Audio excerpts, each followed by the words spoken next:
Hey everyone, what I'm going to talk about today is how to read notes on the bass staff. I have a drawing of a keyboard here because it ties in so nicely. What you need to know first is how to find the note A on the keyboard. And you'll just need to remember one thing. If you look at the black keys, you'll see there's 3, then 2, then 3, and it goes on like this up the piano in a pattern of 3 black keys, 2, 3, 2, 3, 2. If you can just remember that the middle of the 3 black keys is our reference point. One step up from that is the first letter of the alphabet, A. So there's the 3 black keys, middle black key, you go up one step is A. Now in music we only have 7 letters, so there are A, B, C, D, E, F and G. 1, 2, 3, 4, 5, 6, 7, and that leads us back to the next middle of the 3 black keys and therefore up a step back to A again. So now if we look at the bass staff down here, this is a bass clef sign.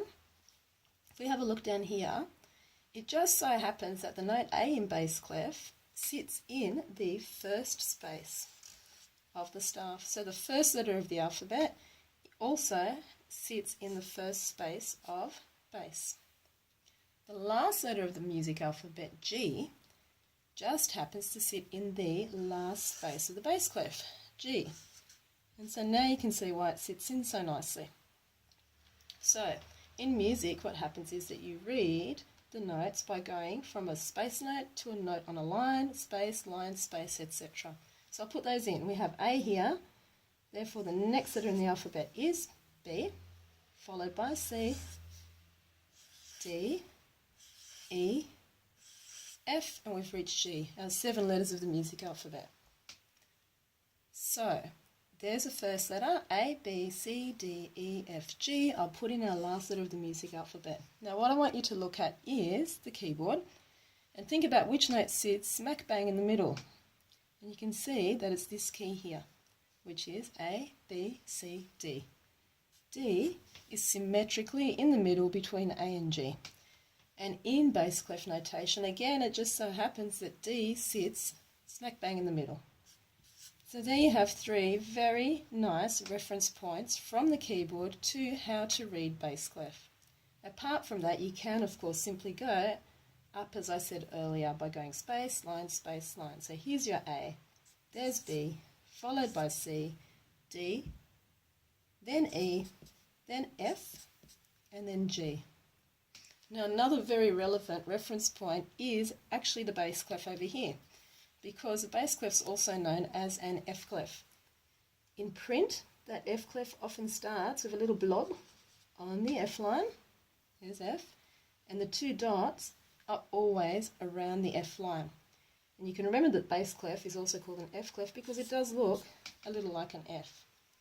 So this is our whole system of notes and how to read them for bass clef. Bass or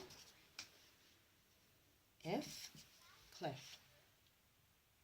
Now, what I'd really like you to do at this point is to practice some note reading. There's many websites where you can choose to practice reading notes simply on bass clef, and you put in the range of notes that you want to practice reading and it gives you immediate feedback.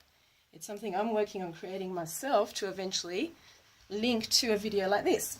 So for the moment, if you look at the comments below my video, you'll see several links to some online sites that give you all sorts of exercises for practicing your note reading.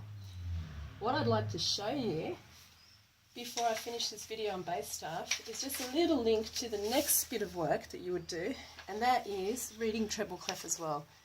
So if you look again here and remember, first space is the first letter of the alphabet, A, goes up step by step to G.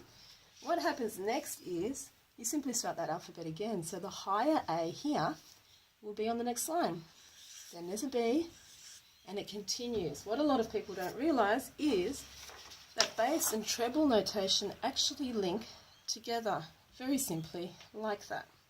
You're starting down here in the bass, A, B, C, D, E, F, G. Back to A, B, C, and it carries on its merry way into the treble staff, D, E, F, G, and keeps going higher and higher.